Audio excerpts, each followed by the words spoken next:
Praise the Lord, saints of God. This is Mother Dr. Angela Sullivan.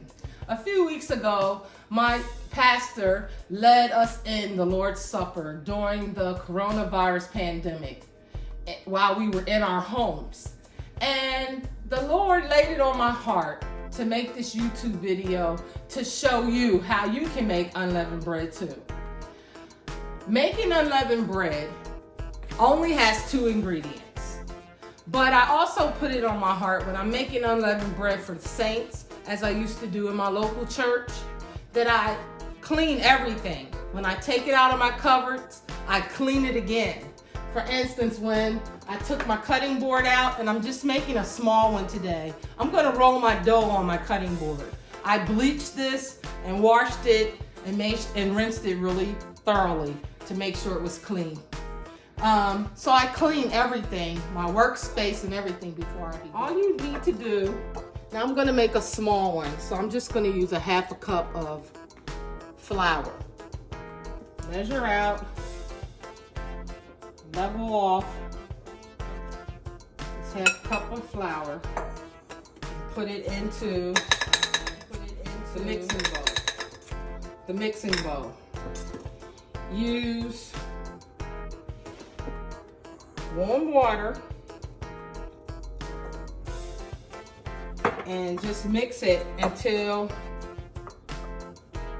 you get a good consistency that you can roll it out.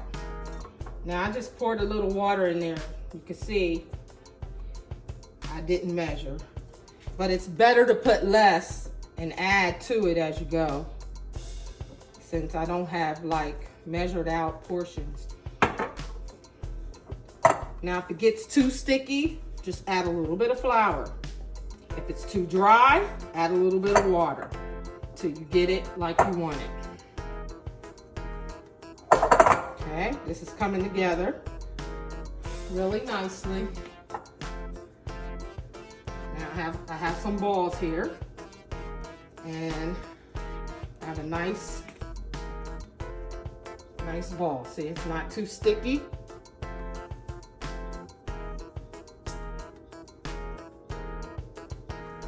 Okay, now set that to the side a second, and I'm gonna just put some wax paper on here. Now I intended to have that wax paper already on there. Put a little bit of flour underneath, a little bit on, and on your rolling pin, and then go ahead. Now, the key to making unleavened bread, and the reason why we have unleavened bread is because it does not have yeast in it. Okay, you want to eat the yeast. It has enzymes in it, and that's what makes the bread rise. So for communion, we want to have what we call like pure bread. No enzymes, no yeast. We don't need it to rise. So this is going to be very flat. So what you want to do is press it out, and I'm just going to cut this, put the rest over here. Now this is pretty thin right there, but it needs to be even thinner than that.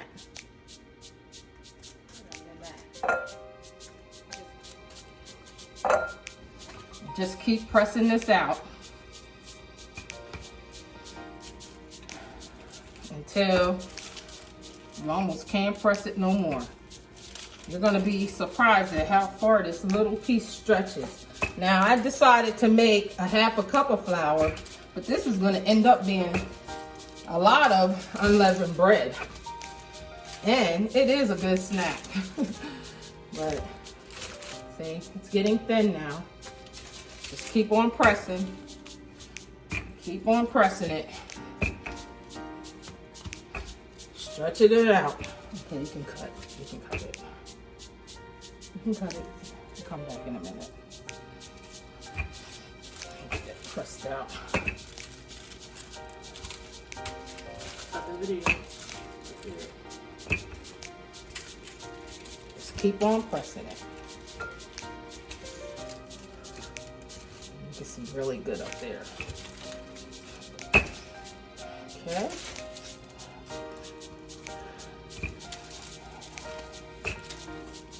Okay.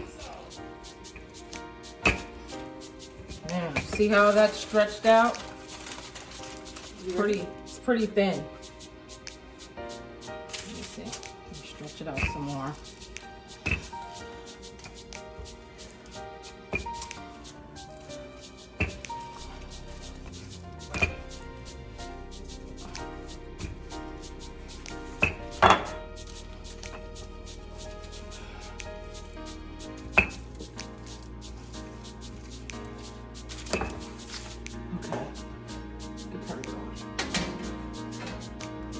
Now, this is pretty stretched out now. See how thin that is?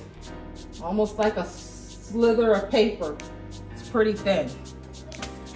And, let's see, make sure I can get it stretched out as much as possible. The thinner, the better. Now, just to, so it's not this odd shape here, I'm going to just make it into a square shape. Let's cut this off. And the pan there, I have my oven set on 250 degrees. It's gonna bake slowly. It will take a while to bake. I haven't done this for a while, but I kind of think it takes a good hour or so to bake. It's gonna be light. It doesn't have to be brown at all. But if it gets a little tan to it, it's done. It doesn't have to get brown. It's not biscuits. Just make sure this is thin. I think I can roll that a little bit more.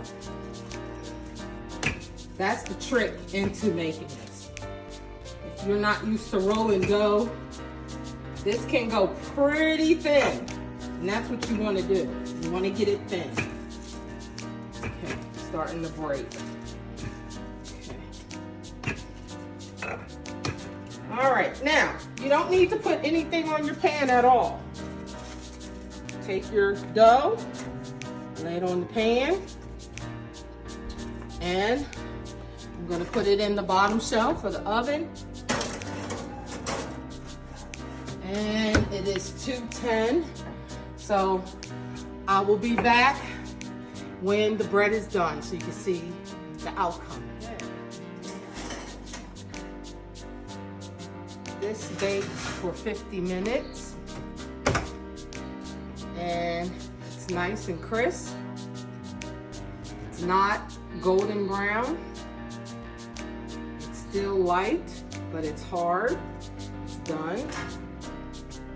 And it's nice and thin.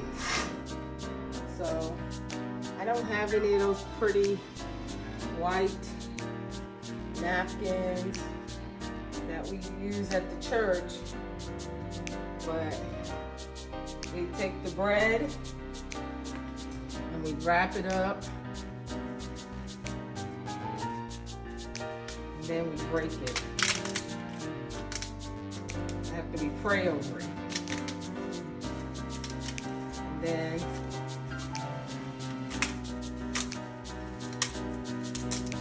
we serve pieces of communion. So some of these are bigger than others, but you can break them down even more so people can get a piece about this size. And that's how you make unleavened bread. Thank you for watching. Be blessed.